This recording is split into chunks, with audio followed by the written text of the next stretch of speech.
Thank you, Ron. Good morning, Heart and Soul. So, there is so much excitement in my life. Can I just say that part? And very specifically, the excitement around Heart and Soul is that we have a new website. It's worthy of a cheer or a clap or something. Somebody could at least say amen. Yes, that part. Yes. And what I know is that many of you have not yet seen it. And so I'm going to charge you with taking a look at our website, heartsoulcenter.org. I am so pleased, so proud of the work, the team, first of all, and the work and the way that it's showing up. What you see on the screen now is just a small part of it. This would be, a lot of times I might chastise y'all while I'm talking and y'all are looking at your phones, but go ahead, do that. This is an exception. This is absolutely an exception. If you're at home, do that. Do a split screen, whatever you have to do. Open another window. Y'all know what to do to bring other stuff up. You do it all the time when you're on Zoom with other meetings and such. I know you. I do. So go online, see our new website. It is your way of knowing what's going on, to see us the way we see ourselves, but also an opportunity to check in and see what's going on. Now, I still appreciate that you're going to call somebody and ask them, but as you do so simultaneously, check the website. So you'll have the correct answer and then whatever anybody else tells you. So it will tell you it's from who's who in our organization, what's happening, and how to keep up with us. So there's a calendar there. There are a number of things. And it is with great respect and gratitude and appreciation that I want to acknowledge the website team for their leadership, for their professionalism, for their creativity, and most of all, for their commitment to our highest vision for how we present ourselves. And so that team is led by Ron Marshall, who you just heard, and his co-lead is Sheila Lewis, who's also the president of our board, our leadership council. Sisters Kathy and Sally Dew,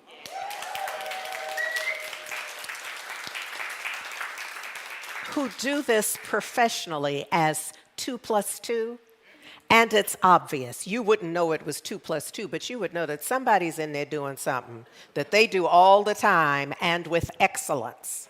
Yes? So I'm grateful to both Kathy and Sally Dew, Janice Richmond, and Damali Robertson. I have to tell you, an amazing team. A part of the process early on was when I learned that they were a bit challenged with our logo last year.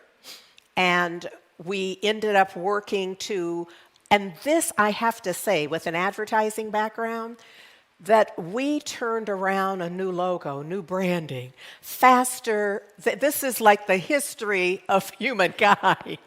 But it was because of their dedication, them seeing the vision, and the team's willingness to do whatever was required in order to do it. So you see the logo, what we were about to do is paint the building. And when we realized that we had two different things going on, the merging of that let me know right away the quality of this team and the possibilities that awaited us. So, yes, y'all have already been to the site or you're going. Yes? Thank you. I see some of y'all are showing me your phone. That's a good thing. Yes. Thank you to the team. Let's salute them with great respect and love and appreciation. Thank you. Thank you. Thank you. And so this is a way of saying that this door is open. Our website door is now open to receive you, but also our door is open. And so I'm going to call forth Eddie Watkins Jr. because When we first began in 2009, it was shortly after that I was familiar with Eddie's work, and in particular, this door is open. I got to greet you, my brother, just properly. Yes. Oh, I love you. Thank you. Thank you. So way back when, we would open our services. This is, in 2009, 2010, and for the ensuing years, we opened our services with this song, and it was a time that we greeted each other. And yes, it was a time that we connected. So I'm going to invite y'all to do this. I know some of us still have our COVID Jones on. And so we're still not touching and not moving close, and I could lead a little club in that. But I'm going to ask that we use this time and this magnificent song to greet each other and connect, yes? All right, let's do it, Eddie. Come to stay a while or just passing through, this door is open to you. Come and let's be silent. Come and share a hug. Come, let's pray together. Come, love and be loved. From the blessed out to the turned out, from the pampered to the abused, this door is open to you. Come on in. Come on in. The God in us recognizes the God in you. Whether you're black or white, gay or straight, Christian, Buddhist or Jew, this door is open to you.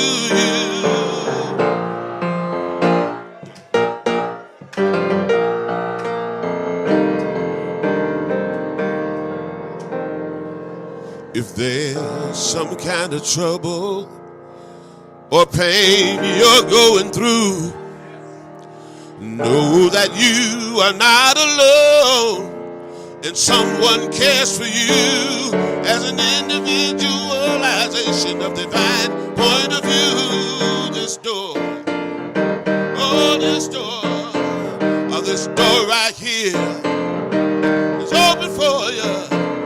Oh, this door, I'm talking about this door. I said this door is open to you. Come on in. Come on in. The God in us recognizes the God in you. Whether you're black or white, gay or straight, Christian, Buddhist or Jew, this door is open to you.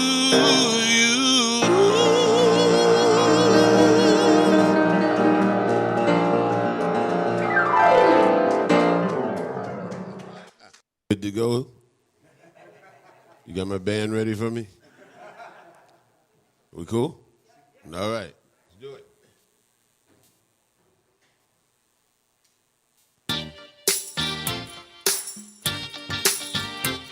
Come on, let's turn that up a little bit. All right.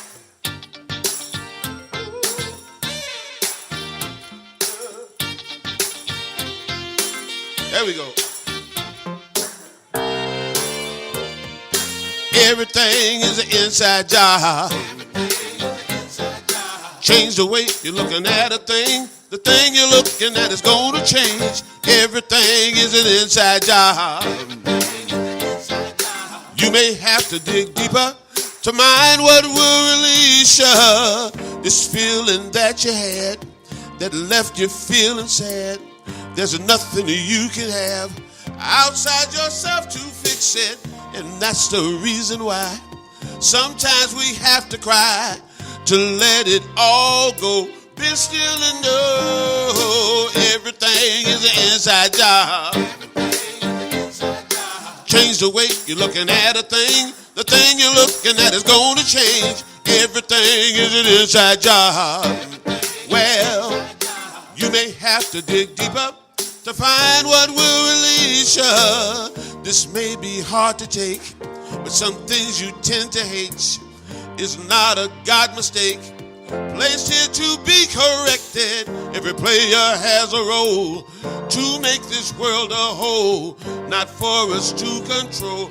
Be still and know everything is an inside job. Change the way you're looking at a thing. The thing you're looking at is going to change. Everything is an inside job.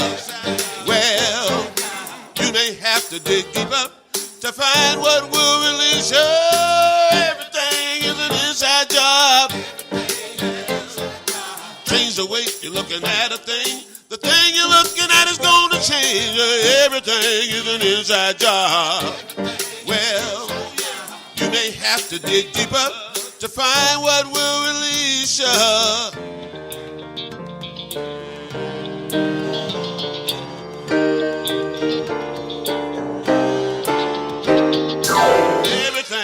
Everything. Oh, everything is an inside job. Well, I said everything. Everything is an inside job.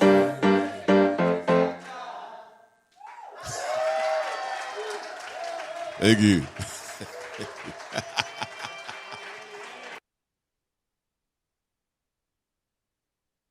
Eddie Watkins Jr.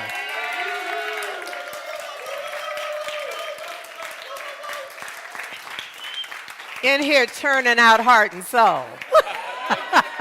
I love you. Yes. Thank you, Eddie Watkins Jr.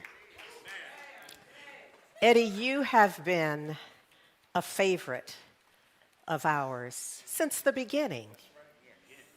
When so many of us, so many folks in the congregation and folks who would show up, all we knew of yours was this door is open. Oh, but baby, when you came in 2013, we were celebrating our 4th anniversary. So we were just babies. But Lord, did we party. Turned it out with a Motown review. I mean, we were all up in it, yes. I was just thinking, because, you know, it doesn't take much for us to hop into some drag. All we need is like half an excuse. And you gave us like 28 reasons. And so we dressed up and we lip sang and we partied. And there are photos that I would be willing to buy of some of us. I'm sure some of us would chip in because, you know, when in the moment, it's all that.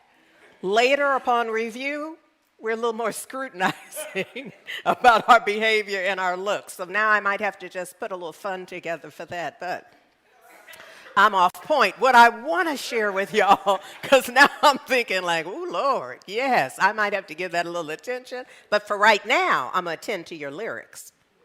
Because what I heard Eddie sing, and then he got us into background singers as well, supporting the chorus, everything is an inside job. Change the way you're looking at a thing. The thing you're looking at is going to change.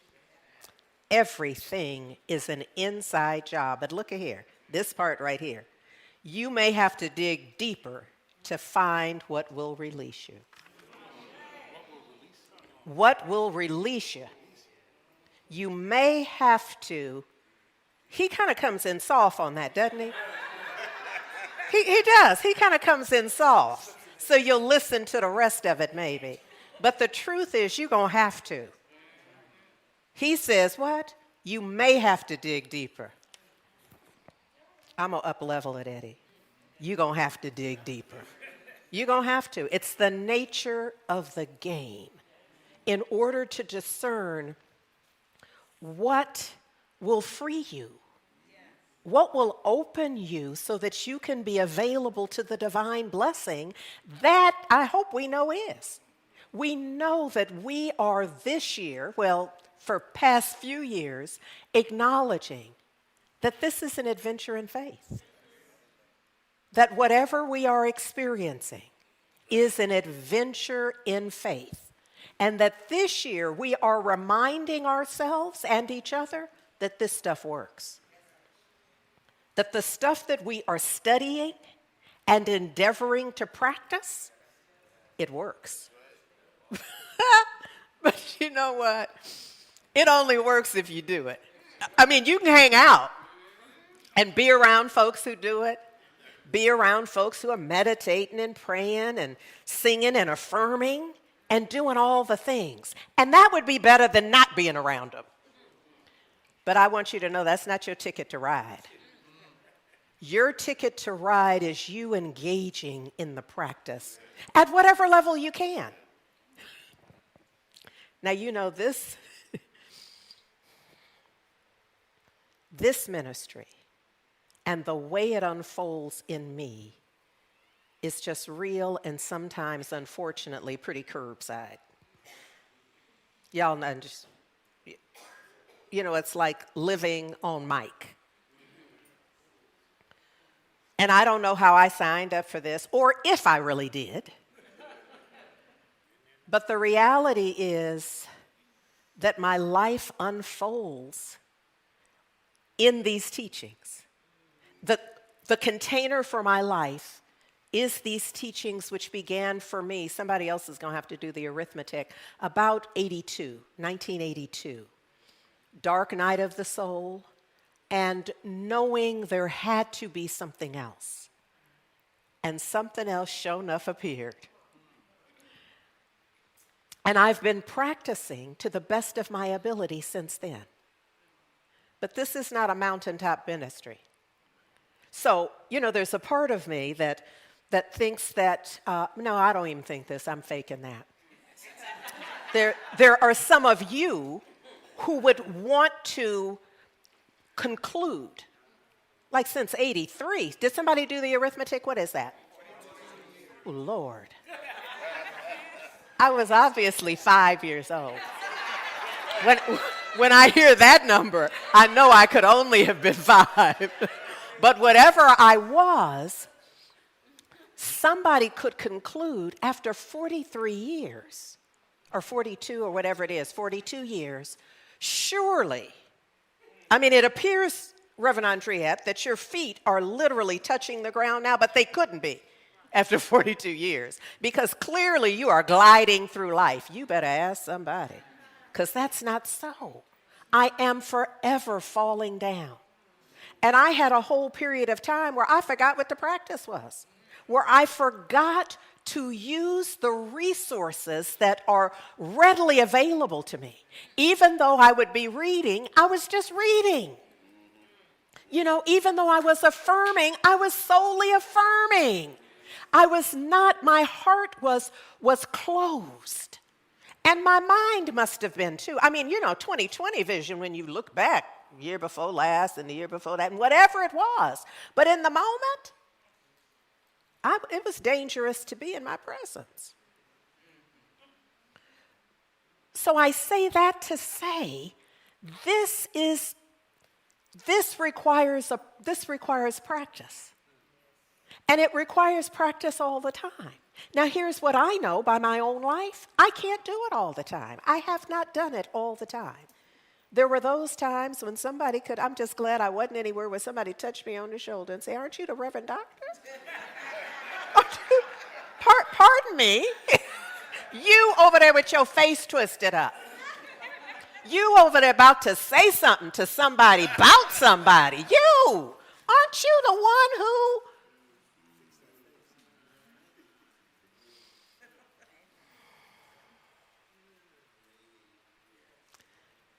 It's about breathing in every moment. So look, because I had that experience, here's what I did with it. I learned from it. I learned from it, and I'm endeavoring to put in the shifts and changes, the upgrade on my life and the way I see life and the way I meet life. Because life shows up. And then it's up to each and every one of us to discern and decide, how am I going to meet life? What am I going to say to life? Because life's just doing life. So in our leadership circle, we meet monthly, and this month we decided, I suggested,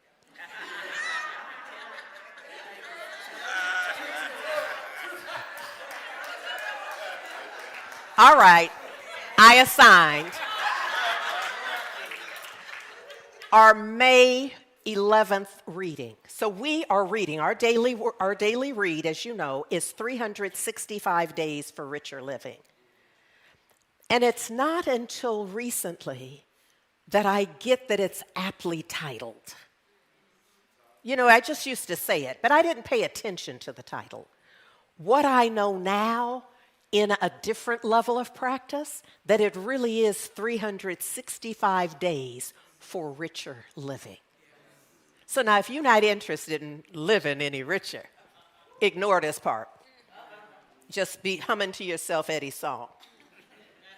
But for those of you who are interested in living life more richly, then I encourage you to just get in where you fit in. You know, the days are numbered and it's identified. You could start with today if you chose. Or you could just open it and start working with whatever Spirit offers you in the moment, yes? So we're rocking and rolling with May 11th, the title of which is, my title, because I kind of edit. Once I buy the book, it's mine. So I just go in and start fixing the words and changing it so that it works for me. So I'm not clear exactly what it is, but here's what I have. I cleanse the window of my mind, creating a mirror reflecting inspiration from the Most High. And so my prayer partner and I, this is a specific prayer partnering around this daily reading. So 6 a.m. every morning, we meet to read at least some part of it and talk about how it's manifesting in our lives or how we intend to demonstrate it in our lives. And so here's the thing about really working on something, what you give your attention to expands. So I have more opportunities that I can identify as an invitation to practice this, to apply this, yes? So I had planned to tell you about my niece who drives like, my mother would have said, a bat out of hell. But I'm not saying that because I'm in the pulpit. But she claims that when I'm in the car with her, that she does not do all the things she would normally do. I'm going to ask you all to be in a prayer circle around her, because if she does more without me in the car than she does with me in the car, then I'm concerned. But one of the things that she said was, so I've set it up. You see kind of her propensity for driving outside of what the DMV would guide you to do. But this particular time, what she said happened is she got this insight to slow down and followed it. I'm trying to say something, because we all get insights. The key is whether we follow it, whether we do anything with it, okay? So in this particular case, she claims that she actually got the insight and then followed it, slow down. And as she passed, she saw the officer with the radar gun. And so missed that little special interaction that might have been available to her, yes? The key that the reason I'm bringing you this is that it's not until we have something we're working on that brings it to our attention. It's not until we clean the mirror. You understand what I'm saying here about this May 11th reading? It's not until we make a decision to clear it that we can see something that was always there. There's always something there for us. The question is, do we see it? Do we care? So my sense is that this daily read idea is, first of all, putting us in the position of saying, I care. I'm interested in my living. I'm interested in upgrading my living. I'm interested in opening my heart in new ways. I'm interested in testing and proving that it works. If you're not interested, you're not doing anything, you're not paying attention. You know that. Just in a GPS kind of way, all the things you pass along the way, and it's not until you're looking for vegan. It's not until you see what I'm saying? It's not until it's on your radar that you're like, what? When they put this here? Now the vegan people are saying, it's been here, girl. but to you it was beneath or above your radar, invisible to you. Is any of this making sense? Yes? All right, so look. So I want to start with Psalm 27, just the first verse. And I'm going to use that to set the tone this far into the talk. The Lord is my light and my salvation. Whom shall I fear? I'm setting this up because I'm hoping there's something here that we will individually and collectively embrace in such a way that it sets the tone for our living. So the Lord is my light and my salvation. Whom shall I fear? So the translation would be, I got it all. My back is covered, my front is covered, my top, my bottom. I'm surrounded and enfolded. Why am I tripping? What is it I'm telling myself? What is it I'm choosing to believe about my life? The Lord is the stronghold of my life. Of whom shall I be afraid? Now, somebody needs that. I got all this happening in my life. Why am I afraid of what might be in the mail? Why am I checking caller ID? And I don't mean just noticing. I mean some of y'all who really checking it because you're not answering if. And that's the fear about something. Do you see? My life is covered in every way, shape, or form. Who am I afraid of? What? How are we? This empowers us to walk in the world, not foolishly. Hear me now. This is not an invitation to foolishness. It's an invitation to awareness. An awareness that it's already working out. And if you know it's already working out, then you are standing in a different way. You don't need to defend necessarily. Some of the things you thought you would, some of the attitudes, some of the characteristics, some of the beliefs, thoughts and beliefs and behaviors, you now know, I don't even have to do that.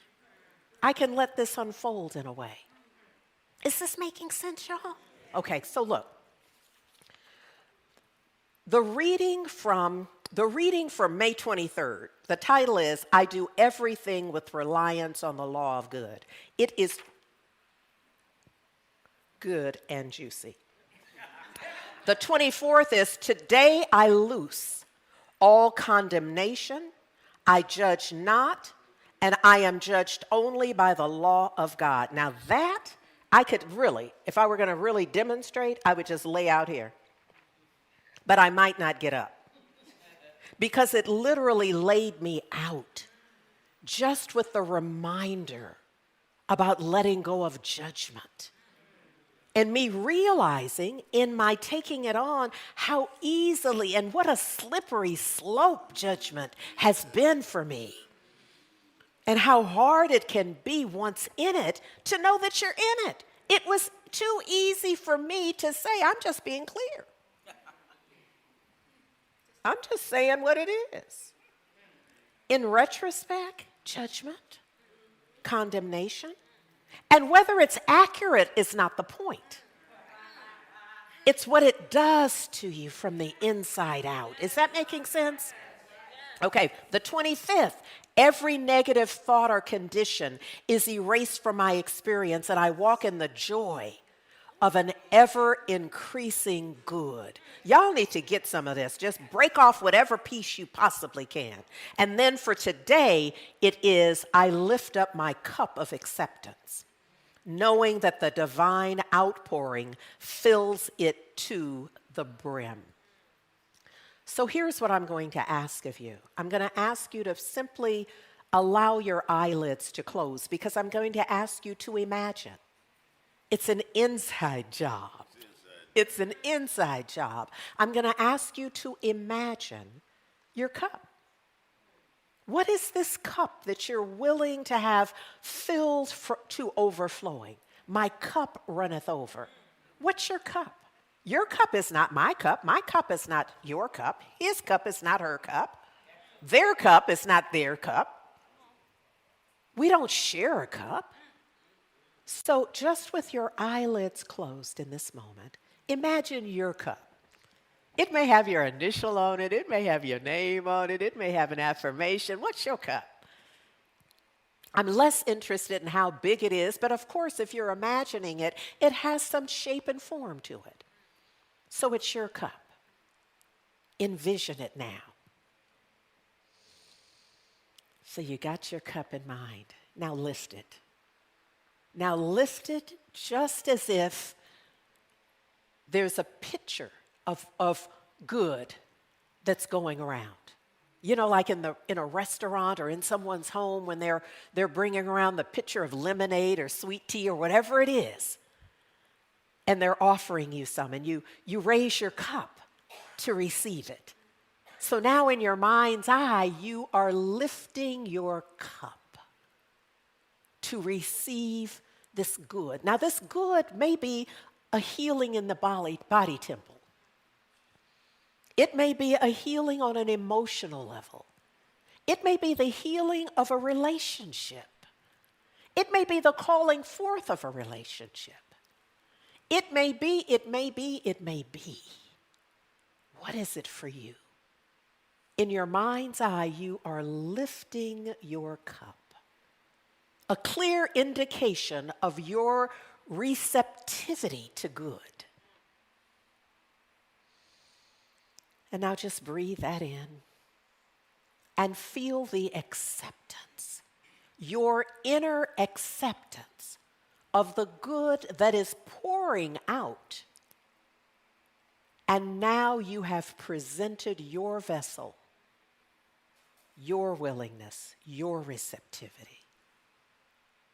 In your heart mind, give thanks. Whatever that means to you, give thanks. And then I invite you back to present time.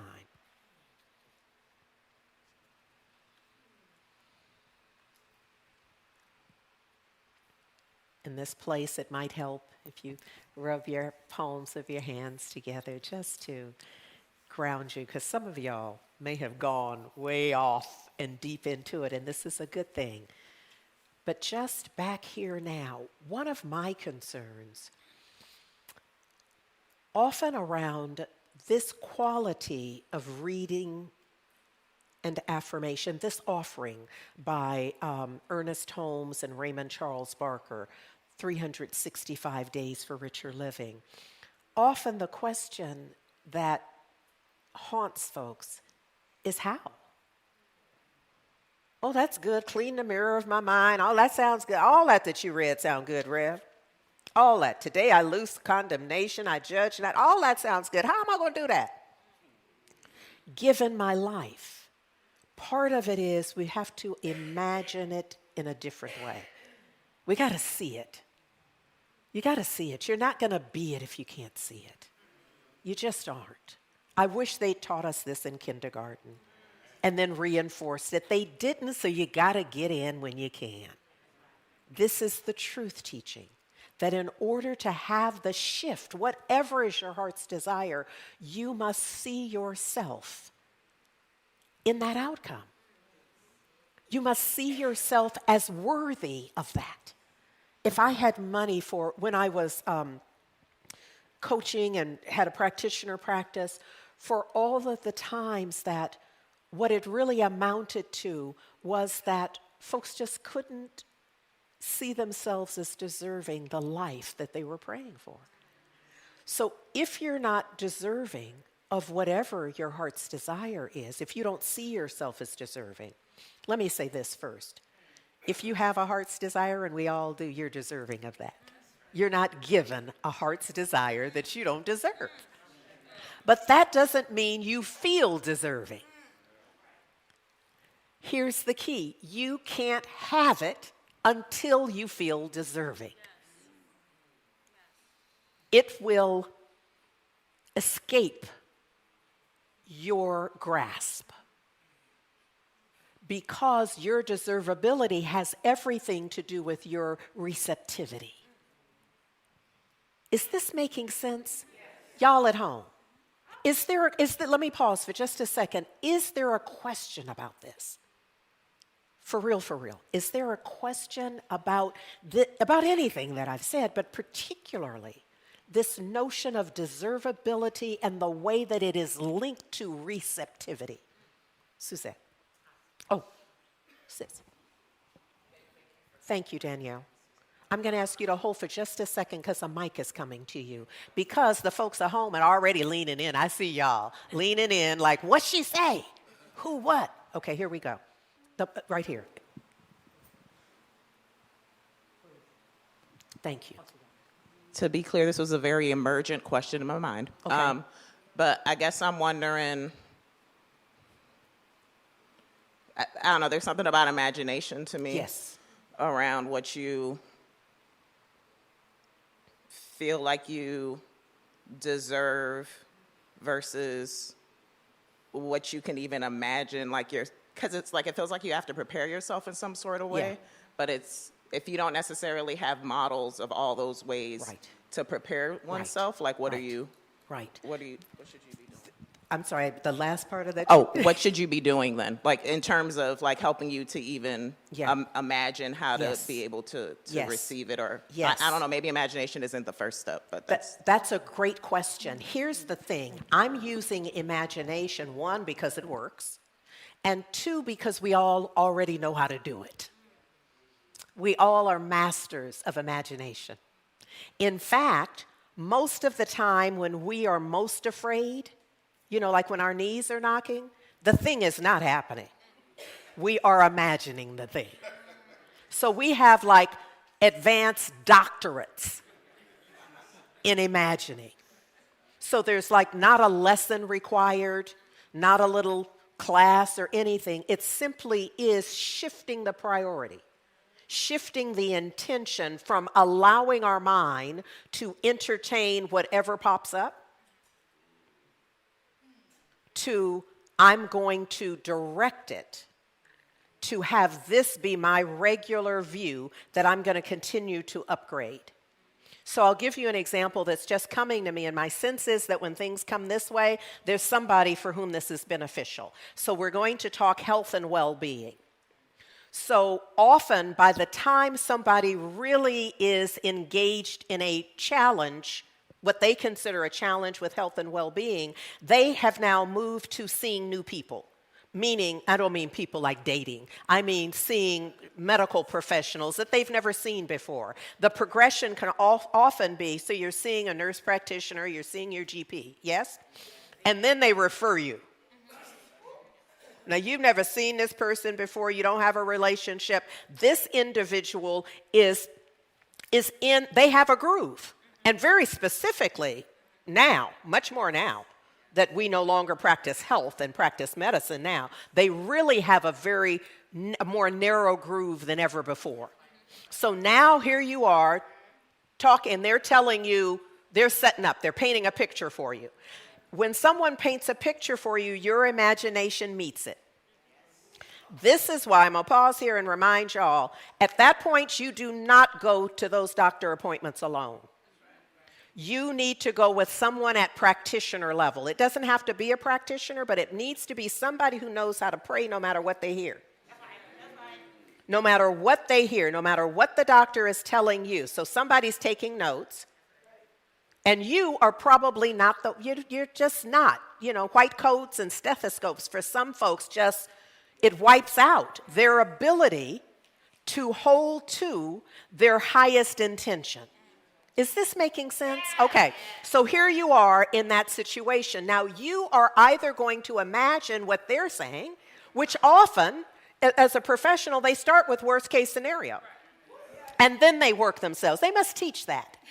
Because it's pretty consistent. Or somebody gave the seminar and said, here's the way to do it. Don't start with the highest possible outcome. Start with the lowest possible outcome and then work your way. So your mind the mind that you haven't trained yet, that you haven't consistently engaged in an intentional way, will go wherever. It's like an untrained dog. Just the car goes, off it chases. It thinks it sees a squirrel, off it goes. It's barking at stuff. It's doing all that. But have you ever seen the dog that's well trained? Yeah. And you don't even hear the master. You just.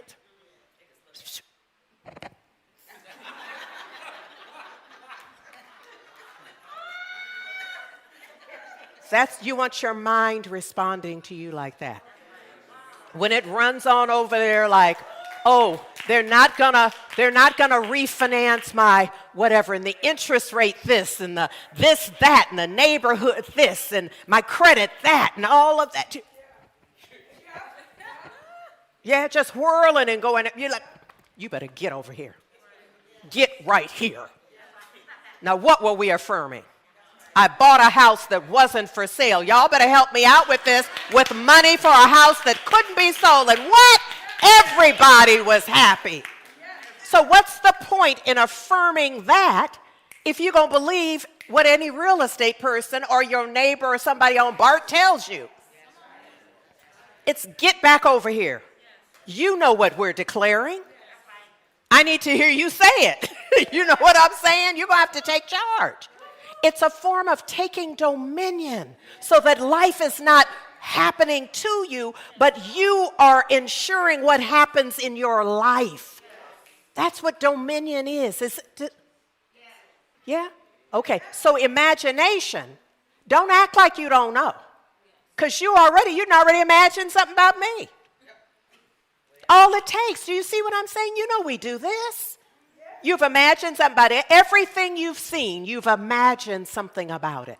And some of it you haven't even seen. Your imagination is just going all the time. The key is to reel that baby in. Reel it in and say, now you work for me. I'm going to need you to do thus and such. Because you're good. Now talk to it like you mean it, because you're good. I see you out there imagining stuff. But I'm going to have to get you to stop scaring me and instead lift me up.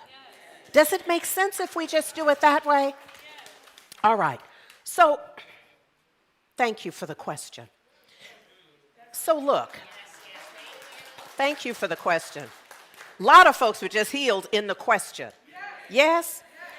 So I'm often thinking, the trainer in me is often thinking, so how do I convey what in its own way is really when we get to it? If we were in a class, in a seminar about this, there's more complexity, if you will. There's some points that we want to cover in depth and some activities we'd want to have for practice so that you could feel the difference and all of that. Yes? We don't have time for that on Sunday morning. So look.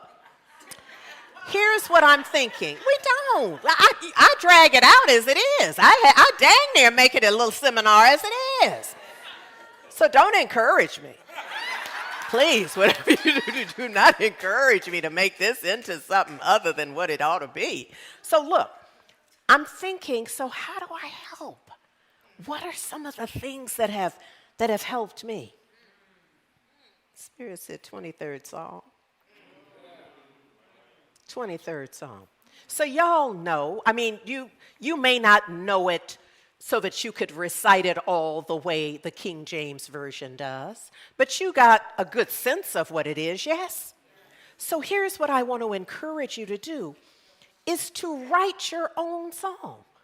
Because the psalms that we read are David's prayers. It's David's exaltations. Where's yours? So you can certainly draw from what got David up and out. Do you understand what this is? This is what we say to ourselves about life. That in our saying of it, because what, Eddie? It's an inside job.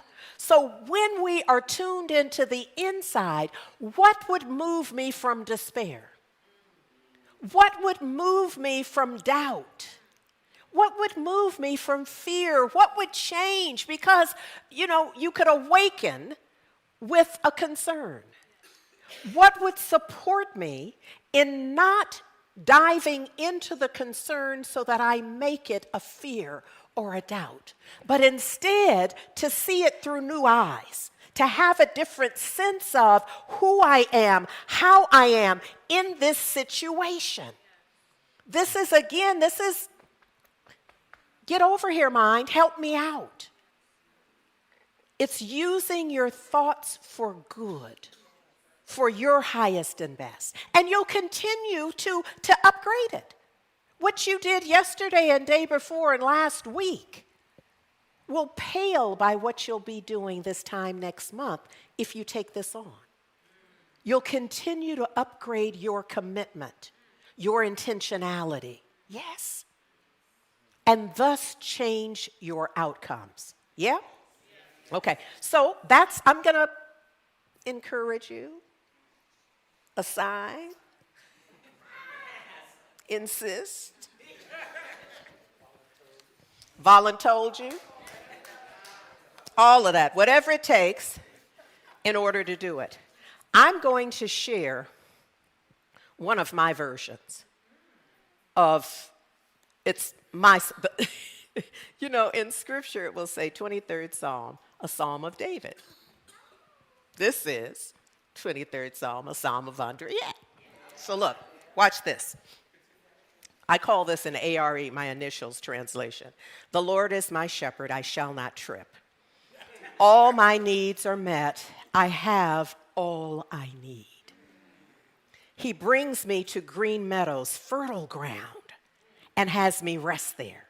He leads me beside peaceful streams and still waters. This centers me in peace and calm.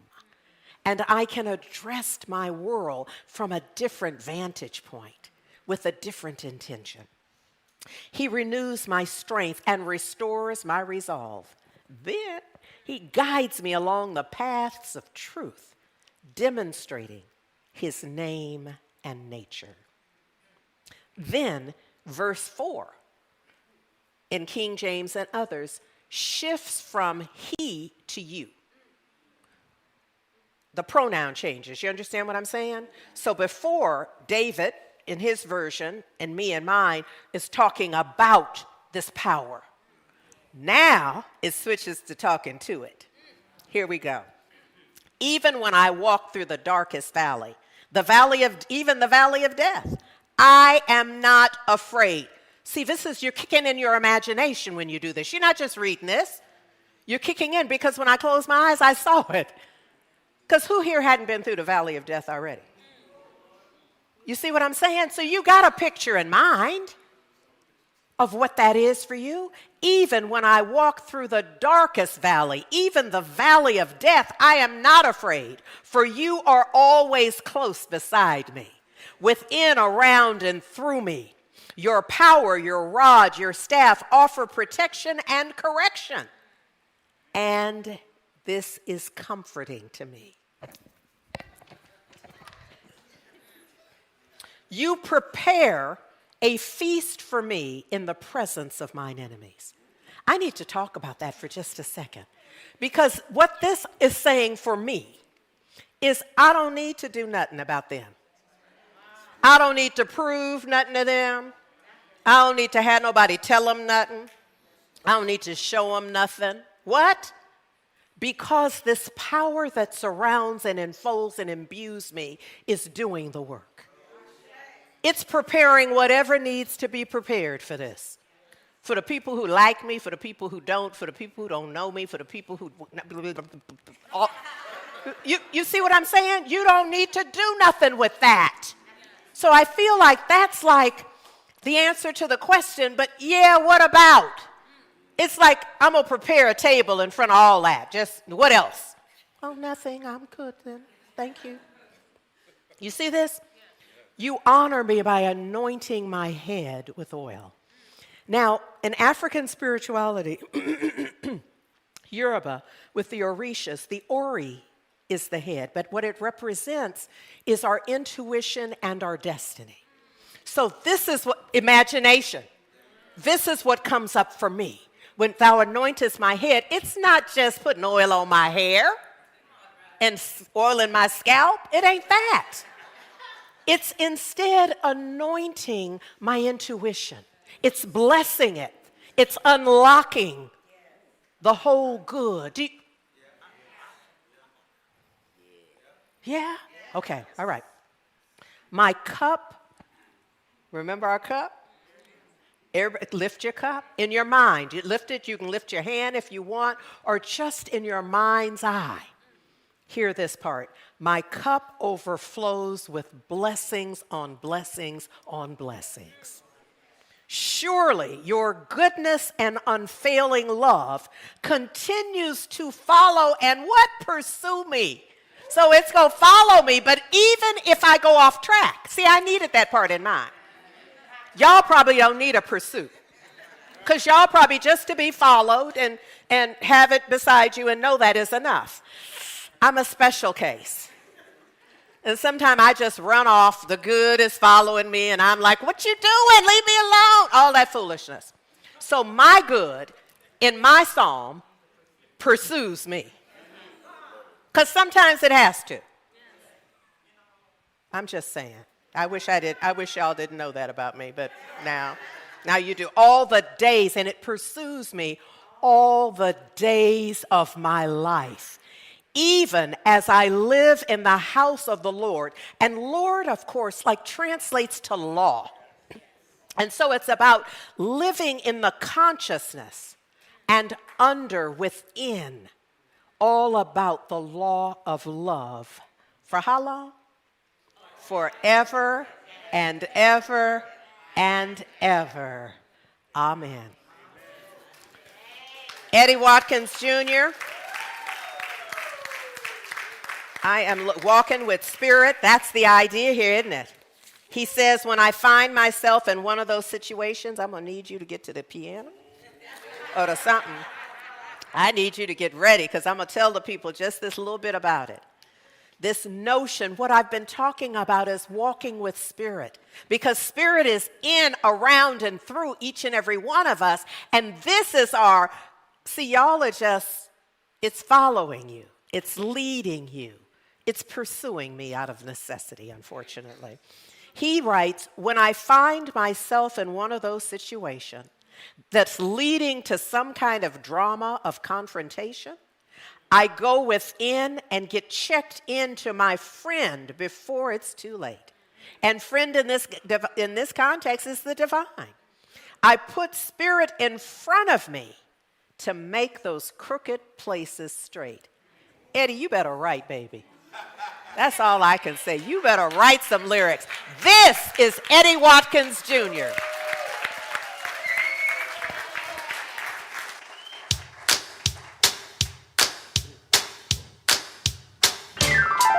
I'm walking Spirit, and I'm talking to the Spirit. I'm learning Spirit, and I'm turning to the Spirit. I'm growing Spirit, and it's showing Spirit. I'm walking with the Spirit in front of me. Well, I'm walking Spirit, I'm talking to the Spirit. I'm learning, and I'm turning, I'm growing, and it's showing. I'm walking with the Spirit in front of me. When I find myself in one of those situations that's leading to some kind of drama or confrontation, I go within and get plugged into my friend before it's too late. I put the Spirit in front of me to make those crooked places straight. I'm walking the Spirit, and I'm talking to the Spirit. I'm learning the Spirit, and I'm turning to the Spirit. I'm growing the Spirit, and it shows up, it's showing. I'm walking with the Spirit in front of me. When I find myself in one of those situations where I don't know what to do and got no explanation, I go within and get plugged in for a revelation. And 10 times out of 9, things will work out fine without my participation. I'm walking, I'm talking, I'm learning, and I'm turning, I'm growing, and it's showing. I'm walking with the Spirit in front of me.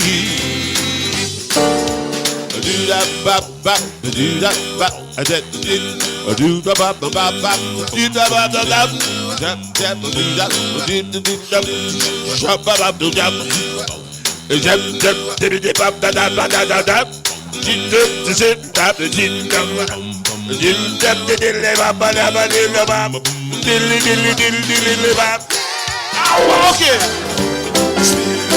I'm talking, and I'm learning, and I'm turning, and so we, I'm walking with the Spirit in front of me. Amen. Woo!